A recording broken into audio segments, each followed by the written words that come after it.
Hi, welcome to this training. Now, in this training, I'm going to show you how to use the NVR. Now, what I'm going to do in this training is I connected two different type of cameras. One is embedded. This one you're seeing is actually embedded on the network at the back of the NVR, and then the other one is on a switch. So I'm going to show you how to bring the two of them together, because there's some NVRs that have embedded switch at the back of the NVR, and then they only have 16, like in the case of having a 32 channel NVR, you have 16 at the back, and then you have to provide a switch for the remaining 16. Now I'm going to just kick off immediately. So the first thing we're going to do is stop this noise. Remember, in the last video I told you that this noise is as a result of no hard drive. So I'm just going to teach you how to stop its entire pattern. Alright, stopping it to come to configurations, exceptions, hard drive, or event int, audible warning, no. And then you click on apply, and that noise should stop now. Okay, and then you go back. You can see that triangle is no longer showing. So let's do remote surveillance before we come to add the camera. So for remote surveillance, that is to let you know that the device is online, because I remember that in the last video I did not show you it was not online as at that time. I promised to continue from here. So you come to configurations, and then you go to network, and then you come to platform access. Oh, the device is online. So now the device is online, it's connected to the internet, and that's basically it. So go back. So once you see that the device is online like this, you now go to your phone and then watch the video on how to do remote surveillance. So to know which of your phones, use the Heat Connect client to scan the QR code for the device. Now this is the barcode you're going to scan to get the serial number of this device. The serial number is on the carton, it's under the NVR, and then it is also here, and it's also somewhere here. You can right click to go back. It's also somewhere I think in the maintenance, I think system. Yeah, it's actually one of these numbers here somewhere. It's somewhere in this number, but it's always very difficult to find somehow. So this is all right. So to add that camera, you come to, this is where you add cameras and you delete cameras from. You check the network settings first. You see that there are two IP addresses here. Now this has .8, which means the camera you're installing must also be on the same class of IP address. But you have a .8 camera here, and then you have this .25. This is internal NIC, that is the network card, that's the embedded NVR, that's the IP address it uses. That is why when you come here, you see that this is 254. All these IP addresses are 254, 2542, 2543, 2544, 2545. Now those are all the IP addresses on that embedded NVR. But if you want to add a new device to it, this is a new device, it is not on the embedded NVR. That is why it is showing separately here. So this is where you set the IP address. In case you want to change the IP address of that region, you can change it from here. But the IP address of the other one, this is where it picks from. So let's just go back there quickly and configuration. Now you could easily click add here. It will activate and pick an IP address. Now this is a device that has already been activated, so it will activate and go there, but you might need to enter the password for the camera. So this is where you click to enter the password for the camera. But fortunately, the same IP, the same password for the camera is the same password for the NVR. It is my training password. So in case it is different, this is where you change you just enter the password from, or you click on the camera and you have it. So you can click on add. You can see no more IP cameras allowed. So in this situation, there is no more IP cameras that you can include here, and you don't know what to do anymore. But you click on the second channel here, and then you enter that IP address. You change this to manual, change it to manual, and then you enter the admin password. You change it to that, and then give it 192.168.1.7, and then you enter the password admin 123, and you click OK, and you wait for it to load. You wait, and it will definitely load. So hold on.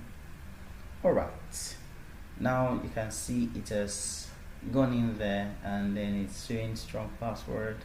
This indicates that it is not showing.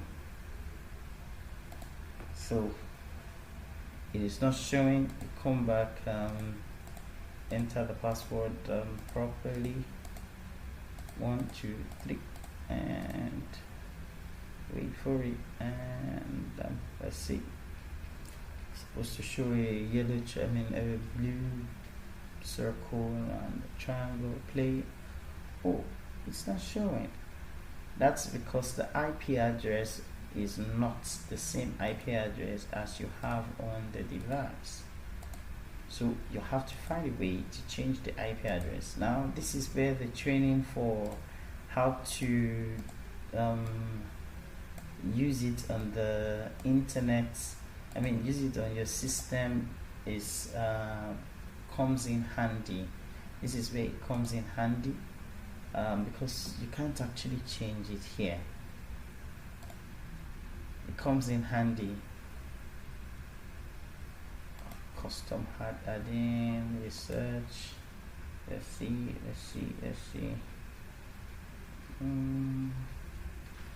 And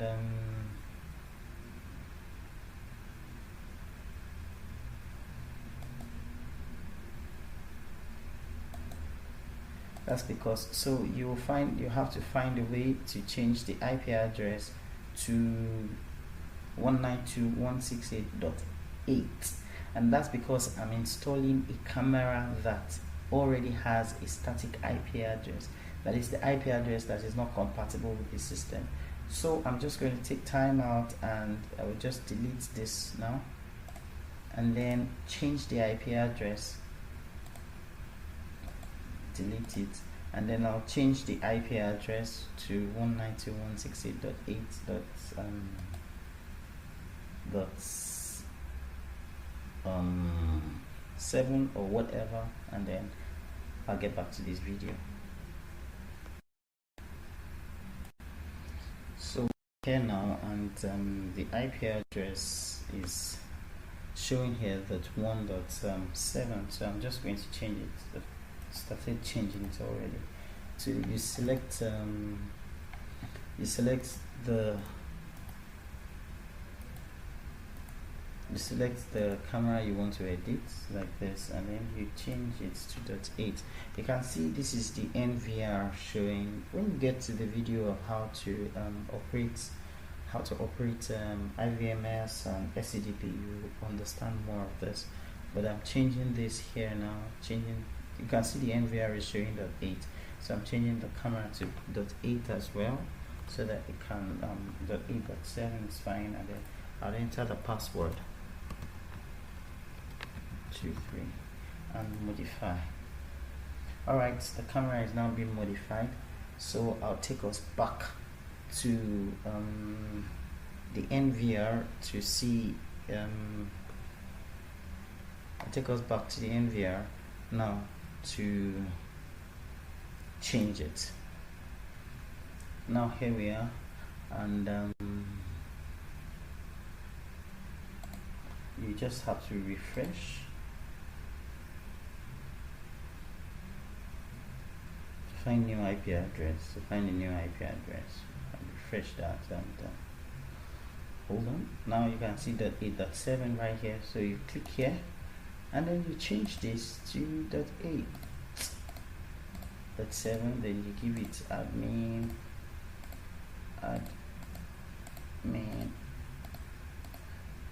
1 2, and here we should have a camera showing.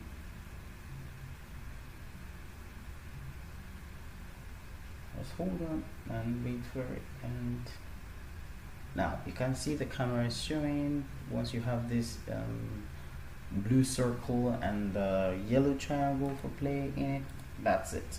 So we have two IP cameras, one on the network and then one on the embedded NVR.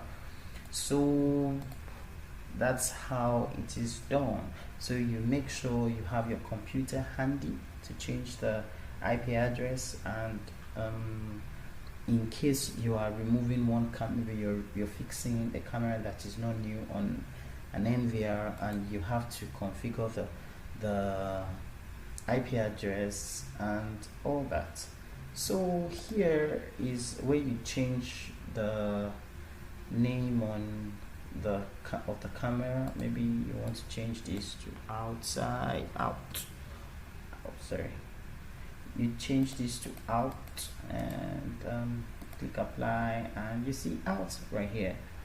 So you go back and then you see out right here. So camera, so you can actually edit whatever you want to edit here.